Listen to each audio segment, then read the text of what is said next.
kang nagtataksil, akala mo'y hindi ko malalaman ang totoo nang ikaw ay mahuli biglang nagbago ang kwento. Ako pa ang sinisi sa kasalang iyong ginawa, kaya biglang may utang na loob ako.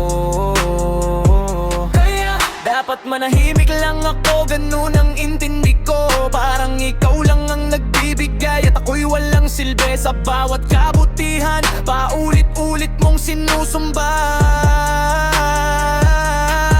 samantalang buong buhay ko sa'yo ko inilaan ang lahat. Hindi ko naman hiniling na bayaran mo ang ginawa ko.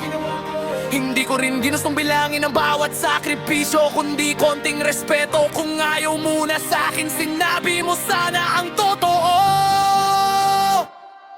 Utang na loob ba ang tawag sa pagmamahal? Bawat ginawa mo mas nauna ako, pero dead man lang sa'yo ang lahat ng nagawa ko. Ako'y nagtiis, nagsakripisyo na natiling tapat sa iyong tabi.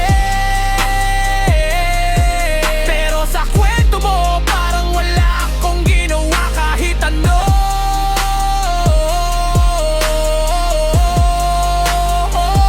Nang ikaw ay mahuli sa lihim mong pagtataksil, ako pang masama, ako pa ang kailangang mumunawa. Kung lahat ng ginawa mo'y sisingilin mo sa'kin, nahon nang sabihin ko ang lahat ng aking ginawa.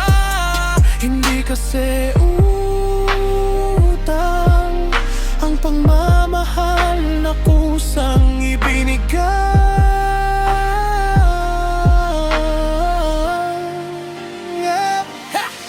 Ilang taon nagbulag-bulagan, kinimkim ang sakit para lang hindi tayo masira. Ginawa ko ang lahat para sa ating dalawa, pero ni minsang hindi mo nakita ang aking halaga. Kapag may pagkukulang ako, buong-buo mong binibilang, pero ang mga sugat na ikaw ang gumawa, gusto mong kalimutan. Sa bawat luha ko may dahilan kang hinahanap, pero ang sarili mong kasalanan ayaw mong harapin kahit saglit. Hindi por perfecto, alam kong may mali rin ako, pero hindi yun dahilan para lukohin mo. Kung ang pagmamahal ay laging may kapalit na sumbat, mas mabuti pang mag-isa kaysa habang buhay na magdusa. Hindi utang na loob ang tunay na pagmamahal, hindi sinusukat sa kung sino mas maraming ibinigay. Ako'y nagmahal, nagtiis at buong pusong nanatili, kahit paulit-ulit mong iparamdam na wala akong halaga sa'yo.